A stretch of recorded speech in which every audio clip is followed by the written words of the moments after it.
హుజూర్నగర్లో ఎందుకు ఏర్పాటు చేసినంటే నాకు ఏర్పాటు చేయడం ఈజీ అవుతుంది, అంతకంటే వేరే కారణం లేదు. కానీ ఇన్వైట్ చేసేది మొత్తం ఉమ్మడి నల్గొండ జిల్లా నిరుద్యోగ యువతని ఇన్వైట్ చేస్తున్నాం.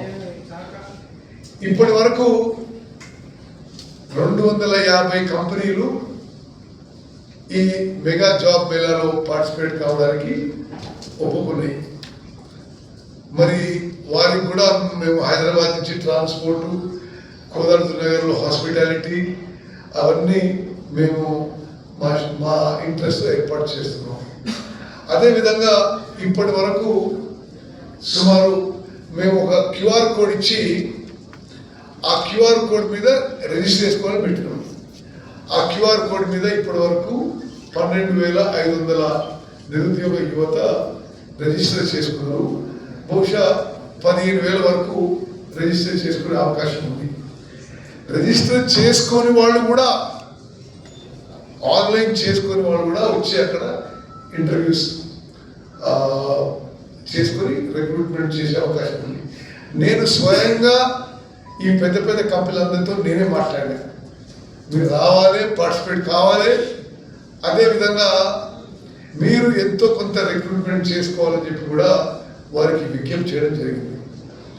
అంటే ఒక పెద్ద ఎత్తున మన ప్రాంతం నుంచి ఒక నిరుద్యోగ యువతీ యువకులకు ఉద్యోగం కల్పించి ఒక ప్లాట్ఫామ్ ఇది.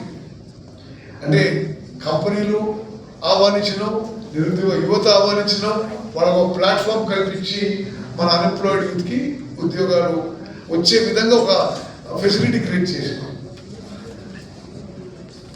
మేము ఈ యొక్క ఎక్సర్సైజ్ ద్వారా సరే నేను అనుకుంటుంది మొత్తం ఒక 15,000 మంది యువత పార్టిసిపేట్ అయ్యే అవకాశం ఉంది. నేను ముందు చెప్పినట్టుగా ఆ కంపెనీలు కూడా మేము పదే రిక్వెస్ట్ చేస్తున్నాం, మీరు ఎంతో కొంత తప్పనిసరిగా రిక్రూట్ చేయాలి. మరి ఆ విధంగా ముందుకు పోతున్నాం. ఈ మెగా జాబ్ మేళా ద్వారా ఉమ్మడి నల్గొండ జిల్లాలో నిరుద్యోగ యువతకి కొంతలో కొన్ని ఛానల్స్ ఓపెన్ అవుతాయని చెప్పి నేను అనుకుంటున్నాను. మరి నా రాజకీయ సిద్ధాంతము, ఫిలాసఫీ, పొలిటికల్ ఫిలాసఫీ మేరకు నేను ముందు చెప్పిన, నేను 7 సార్లు ఎన్నికైనప్పుడల్లా నా వల్ల ఎంతో కొంత ప్రజలకి, ప్రాంతానికి కొంతలో కొంత ప్రతిసారి ఇంప్రూవ్మెంట్ కావాలని కోరుకున్నాం.